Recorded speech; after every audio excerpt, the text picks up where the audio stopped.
sa Department of Health o DOH. Pababa na po ang mga kaso ng COVID-19 at influenza-like illnesses o ILI. Dito po sa ating bansa. Naku, good news yan. Mula po January 1 hanggang February 3 ngayong taon, mahigit 16,000 na kaso po ng ILI ang naiulat.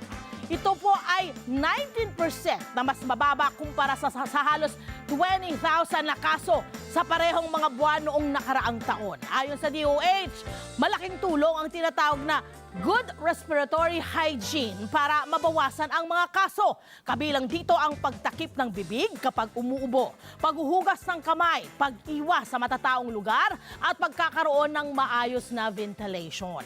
Pinapayuhan ang mga may sakit na manatili na lamang sa kanilang mga tahanan. Tama naman po yun. At para makabawi-bawi rin po kayo.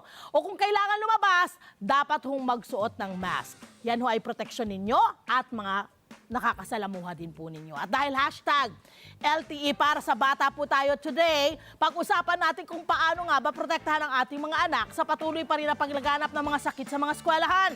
Para tulungan po tayo, eto na, may makasama po tayo. The doctor is in Doc Rafael Carbochan Martirez! Capuchan, I'm sorry. Good morning, Doc! Ano pangalan niyo, Doc, ha? Good morning. Capuchan. Good morning po. Halika kayo, umaupo po kayo rito sa aming munting sala. Doc, una sa lahat, patiho muna kayo sa ating mga netizens dito sa Net25. May mga nakikinig din po sa Radyo Agila. Magandang umaga po sa ating lahat ng tagapakinig. At Yes. Salamat sa pag-invite sa akin dito. Naman! Salamat sa paggising ng maaga para sa amin, Oo, Doc. mga nakalimang alarm ako eh. Baka nga po mo yun, nagpuyat ka pa dahil nag-ano ka pa. May mga inattend ka pa mga ano mo, patient. Pero Doc, ito, ano ho, para lang ho magkaroon ng ideya ang ating mga kababayan. In layman's term po, ano bang ibig sabihin ng influenza-like illnesses or ILI? Ano yung pinagkaiba niya sa mga flu na meron tayo or alam natin? Dalawa lang naman ang basihan yan. Unang-una, siyempre, yung cause o yung sanhi. Okay, yung po. uri ng virus. Kasi pag sinabi nating flu o trangkaso, that specifically refers to one particular virus, which is the influenza virus. Ngayon, may iba-iba pang uri ng virus, mga rhinovirus, adenovirus, coronavirus, iba-iba pa. Oo, ngayon, kaya lang siya influenza-like dahil ibang virus yung nagdudulot. Ay, tama. Pero Ito lang yung ha, para sintoma, lang magkaroon lang ako ng Doc, baka makalimutan ko kasi. Tama po ba na itong mga viruses na ito ay nagdumarami at nag-iiba-iba? Tama po ba? Yes, correct. Yun. Oo, no. So, balik kaya siya influenza-like illness dahil although iba yung virus o yung nagsasanhi, yung sintomas, magkakahawig lang din. Okay, Oo, okay. so parang yung presentation ng pasyente, ganun din. Kadalasan nagkakaroon ng lagnat, ubo, sipon, sore throat, masakit yung katawan. Magkakahawig, minsan halos parehas na sila. Doc, yung parang hindi na natapos-tapos. Halimbawa, parang isang linggo ka na, minsan umaabot 3 buwan, nandun pa rin yung sipon mo, nandun pa rin yung, I'm sorry sa mga nag-aalmusal, may phlegm ka pa rin, hindi ba? Di ba? Ganon. Minsan, parang mahina ang pakiramdam mo. Parang hindi matapos-tapos, Doc. Parang lahat kayo nasa pamilya, si Bunso, napunta na ganito, napunta. Tapos parang umiikot na hindi umaalis sa bahay ninyo, Doc. Bakit ganyan? Hindi talaga siya madaling iwasan. Kahit matindi ang ating pag-iingat, minsan talaga mahawa tayo, no? Okay. Kasi kung tayo kakagaling lang sa isang sakit, for example, sa isang particular na virus, maaaring ma-expose din tayo at magkasakit ulit sa ibang virus naman. Ngayon, akala natin, ano ba to? Hindi nawawala yung sakit Correct, ko. Yung pala ibang sakit na siya. Ibang infection na siya. So Paikot-ikot. better kung magpa-check na talaga sa doktor o Yes, correct. Siyempre, ano. So, siyempre, meron tayong mga pag-iingat na gagawin natin pag tayo nasa bahay para lang maiwasan na magkahawaan, no? Although, pag tayo nasa same household, minsan mahirap din talaga eh. paano po Magkakasama. naman? Kasi syempre gusto na mag-usap-usap kayo, sabay-sabay kayong kakain. Minsan, pero social, kwentuhan, hindi mo mawawala. Eto na, Doc. Sinasabi nila vulnerable ang mga bata pagdating sa ganito. Tama po ba or mali po yun? Yes, correct. No? Kasi physically, physiologically, no? Yung kanyang resistensya o yung mga immune system nila, hindi pa sila kasing developed ng immune system ng adults. Ano? So, for example, tayo mga may edad na, mas na-expose na tayo sa maraming mga iba-ibang bakterya, iba-ibang virus. Kaya meron ng experience yung ating immune system sa kanila na panlaban. Ibig sabihin nakakalaban na yung katawan natin. Yes, correct. Okay. No, meron na tayong mga antibodies. Okay. Kasi kapag tayo nahawaan ng isang virus, no, magkaka-antibodies tayo doon. Para the next time na dumapo yung virus, meron na tayong panlaban. Kukontra na. Kaso karamihan ng kabataan, no, may mga virus na hindi pa nila nadadaanan. No? Kaya hindi pa ready yung kanilang immune system. Yung mga eskwela, handok, nandun yung mga bata. Tapos syempre, yan yung mga nagyayakapan pa, naglalaro pa. Di ba? Yung mga talagang, pag nag-ubo minsan, wala lang, parang nakikipagkwentuhan pag umuubo. Yung mga ganon, paano yun, Dok? Well, syempre, we have to have, although wala na yung ating state of emergency, Okay, yes, lifted, no. hindi naman ibig sabihin na babawasan natin yung pag-iingat. Gaya nga ng sabi mo, although hindi na mandatory yung quarantine, Yes. pag tayo may sakit, mas maigi, stay at home muna. No? Okay. O kaya kapag naman tayo may ibang iniinda, mas maigi, no? Umiwas muna tayo sa ating mga ano. Ngayon, kapag ikaw yung magulang, yung anak mo medyo may sakit, huwag muna papasukin. No? Di ba? Safety first. Okay, eto na. Antihistamine, Dok. Minsan, or kadalasan, ibinibigay ito sa mga sinasabi nila parang merong allergies, ganyan. At dapat ba inirereseta ito lagi sa ating mga anak na gano'n? May mga nag-hatching pa lang, go na sa ganong klase ng gamot. Case-to-case basis yan. Okay, good. Pero in Very most good, cases, yes, ginagamit talaga natin yung mga antihistamines. Although ang antihistamines ay ginagamit sa mga kaso ng may allergy, hindi ibig sabihin na para lang siya sa may mga allergy. Ano ibig sabihin nun, Kasi for example, pag tayo may sakit, may infection, yung ating immune system, minsan nagdadrama yan. Nagdadrama yan. Gusto ko yung nagdadrama. Nagpapanik yan. Nagpapanik. Kaya mamaya, Umaarte. namumula-mula lahat. Sobrang hatching-hatching ka na. No? So, syempre, para lang for the purposes of comfort, no, medyo pinapakalma nung antihistamine yung pagdadrama ng ating immune system. Ay, Dok, eto! May iba rin mga magulang na may bida-bida. Oh. Ha? Kasi alam naman nilang yung antibiotic, panglaban. Oh. Dapat bang gawin yun ng mga magulang?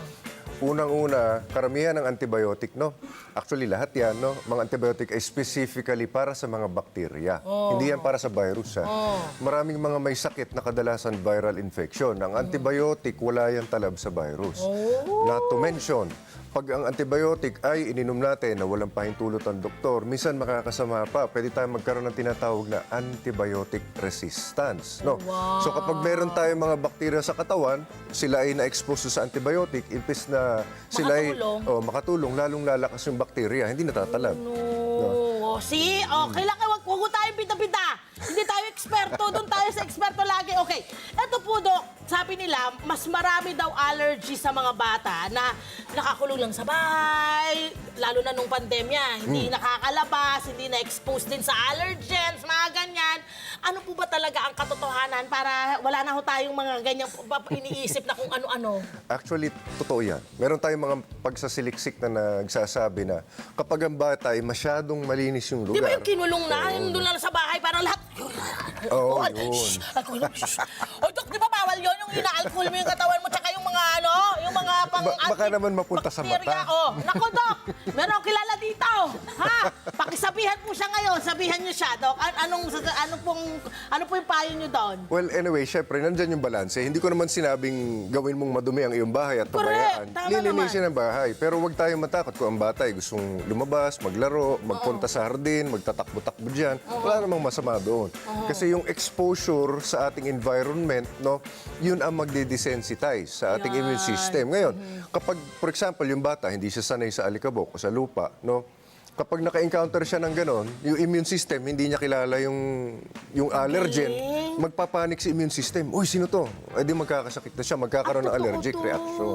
No, so ang mangyayari, kahit hindi ito nakakasama, o for example, lalanghap lang yung bulaklak, no, Kahit hindi ito nakakasama, dahil hindi siya kilala ng katawan ng bata, ito ay magpapanik, magkakaroon ng allergic reaction. So, what will you suggest, Doc? Para dapat ba natin silang i-expose at some point? Ano po yung tamang proseso na dapat gawin? There is a delicate balance. No, siyempre, wag hayaang maging madumi. Siyempre, pag yung bata ay Yes. naglalaro sa labas, Yung hygiene pag pa uwi, rin. paliguan mo agad, di ba? No. Siyempre, nandyan yung basic hygiene, no. Pero kumbaga, huwag tayong matakot na lumabas-labas ang ating mga anak, no. Sila ay maglalaro sa labas at ma-expose, lumangoy sa dagat. No, wala namang masama doon, no. So, there is a wag lang balance. sa baha. Pero kasi dati na, lumalangoy tayo sa baha, kaya lang malinaw yung tubig noon. Eh ngayon, hindi na. Hindi mo na makita, parang kape. Delikado na. Okay, ano ho ang pwede nating payo doon, lalo na sa mga eskwelahan, sa mga guro, sa mga estudyante, sa mga magulang, na may mga anak pa rin pumapasok sa eskwelahan. Kasi ngayon, Dok, parang yun yung maraming kaso sa mga schools. Ang pinaka-importante dyan, yung ating mga eskwelahan, ating mga guro, no, dapat meron tayong alternative talaga na option. No? Nandyan dapat yung online class and it should be academically equivalent sa ating face-to-face classes. Kasi syempre may mga bata gusto talaga mag-aral, gusto pumasok, ayaw makamiss ng exam, natatakot ngayon. Minsan, kahit may sakit yung bata, hindi yan magsasabi, papasok pa lang yan Kasi sa school. gusto niyang natatakot siyang Yes, mahuli siya sa class. oo, Alam mo, correct. maraming batang ganun. Parang feeling ko napipressure academically masyado, Oo no? naman, kasi syempre, pag dating ng report card, sino magagalit? Yung magulang. So, I think magulang ang may problema. Hindi naman. Pero syempre, no, yun na nga, it's a partnership between the parent and the school. Dapat may online options tayo para sa ating mga kabataan na mayroong sakit. Correct, para hindi sila matakot na magpahinga muna sa bahay, para hindi sila makakamiss at makakahabol pa rin sila. Naka, ito, Doc, ay tag-init na. Oh. Naku, ito na naman. May mga bago na naman mga sakit. Ano ba yung mga sakit na pwedeng dapat paghandaan ng mga magulang ngayon, ng mga guro, ng mga bata? Diyan papasok ang ating heat-related illnesses. Naku, no? yan na. So, ang pinaka-importante sila, tatandaan natin, walang masama sa malamig. No, kasi ang ating culture, medyo takot tayo sa malamig. Sasabihin nila, Dok, naulanan ako. Dok, nalamigan ako. Ano? Halimbawa, naambunan. Oh. Tapos natuyuan ng pawis sa likod. Sasabihin ko sa pasyente, tubig lang naman yan. Wala namang masama sa tubig. Oh. So, bakit siya importante? No? Kasi kapag medyo mainit ang panahon, huwag tayong matakot maligo. Huwag matakot uminom ng malamig na tubig. Yes. No, in fact, may mga sakit nga tayo. Ubo, sore throat. Alam mo ba, dapat ang iniinom mo malamig na tubig. You know? No. You know? No, kasi ang mainit na tubig o ang mainit na panahon, yun ang nagpapadagdag ng inflammation, pamamaga. Ay, may mga hikado. Yes, Sa panahon ng- nakaka-trigger din ng hika yan, no. So, importante, heat-related illnesses, no, dapat tayo maligo, magpalamig, mag-aircon, umiwas sa masyadong init ng araw. Tsaka tatandaan din, huwag tayo magtitipid sa sunblock. Importante yun. Pag tayo lumalabas, oo, kasi Maging friendship kayo ng sunblock. Oo, madalas Ayun. nakakaligtaan nyo kasi kung ikaw ilalabas, for example, tanghaling tapat, no, tirik na tirik yung araw, no, dapat mag-sunblock ka. Kahit saglit ka lang lumabas, pwede ka magka-sunburn. Oo. Doc! Galing nga! Maraming salamat sa napakagandang paliwanag. Talaga naman mahirap para sa ating mga magulang na nagkakasakit yung mga anak natin, di ba? Nariyan, napupuyat tayo, na-stress, pati tayo magkakasakit. Lalo na sa gastusin! Ay, nako! Lahat kayo matigamot ang mahal! At magsisiguro, syempre, na kumakain sila ng wasto. Syempre, ayaw rin natin sila makitang nahihirapan. Kaya, sundin niyo po! Yung mga tip ni Doc para maging matibay po ang ating mga chikiting laban sa sakit. Hi! Sa mga mga Kanet 25, this is Love and New Verbo. For more love, Tunipet, and Arafang updates, just click the subscribe button and follow us on our Net25 social media pages at Net25 TV and Net25 Entertainment Facebook. See ya. I love ya.